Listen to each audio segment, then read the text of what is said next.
I wanted to say this actually in my previous podcasts, and I wanted to mention it about She-Hulk, but just let me ask you a question. What happened that when she's in human form, her hair is curly and short, but when she turns into She-Hulk, her hair is more straight and long? Thank you for clicking on my channel. Today I want to talk about the third episode of She-Hulk. The decline is real, people. So what happens in this episode? Well, it's Emil Blonsky, aka Abomination's court, parole court to be exact.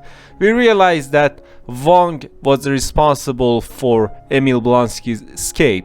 In other words, Wong took Emil Blonsky from the prison by force to fight him, for him to become Sorcerer Supreme, sort of, which is just watered down in a countless of ways I can't even begin to describe. And after that cage fight that they had, that we saw in the movie Shang-Chi, Abomination returned to his cell by choice, even though Wong told him that he could stay in the Camartage, but he chose to finish his sentence because he's quote-unquote a changed person. So the main story happens with Abomination and his parole court, and how he wants to get out and open a meditation retreat. Yeah, that's it. So what to say about this episode? I just want to say that after WandaVision and Loki and Falcon and the Winter Soldier, there have been many shows, but this one kind of has more ties into the real story, to the real MCU. When I say real MCU, because most of these TV shows suck. For example, Moon Knight was an introduction, he did his own thing, and we didn't tie that many things to MCU. WandaVision was kind of the beginning of the Scarlet Witch. And in this TV show we have so many things from the MCU which are referenced. We have Abomination, first Hulk is here, Wong is here, we will see Daredevil here, and yeah, it is really cameo packed, unlike what She-Hulk said when she broke the fourth wall in this episode. And I find this really disturbing because it looks like that the show wants to hit the checkpoints. For example, they say that they would have Wong here and people were waiting for Wong, and when Wong happened, it was like they didn't have anything to offer. I mean, this episode did not have a story B, and the story B was about an Asgardian imposter who pretended that she was Megan Thee Stallion and scammed someone, and this is the B story of this TV show. I'm not saying it's not funny, but they should really bring it down. I mean, it's suffocating. This show places itself higher than Miss Marvel and What If, which were just abominations, no pun intended, but it is definitely not in the level of Loki, Falcon and Winter Soldier, which is not my favorite one, Hawkeye, or Moon Knight, or I don't know, WandaVision.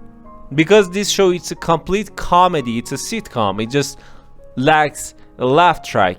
They said that this show will have 9 episodes, but although it is 27-30 minutes, we don't see that much. The time is wasted. It just, you blink an eye and everything is done.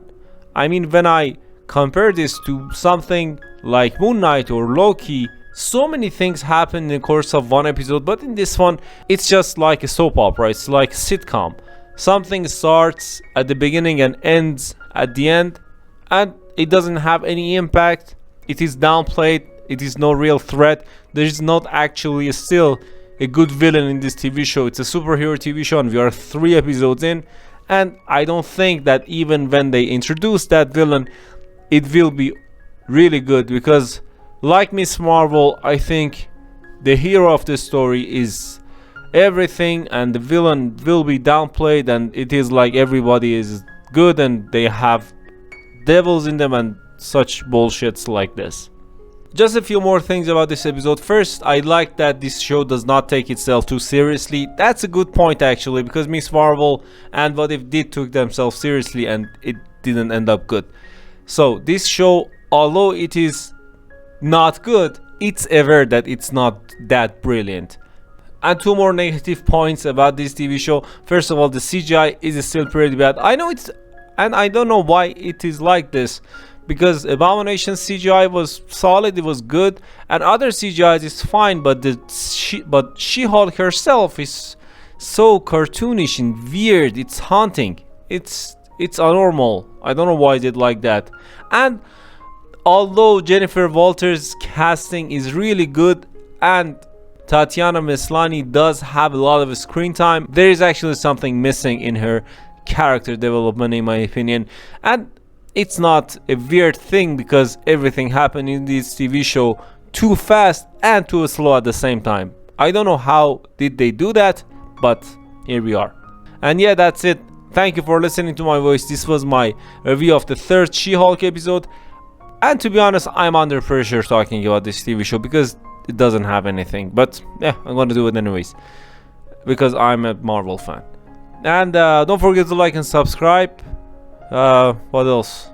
Yeah, like and subscribe. I said that, of course. And as always, thanks. Bye.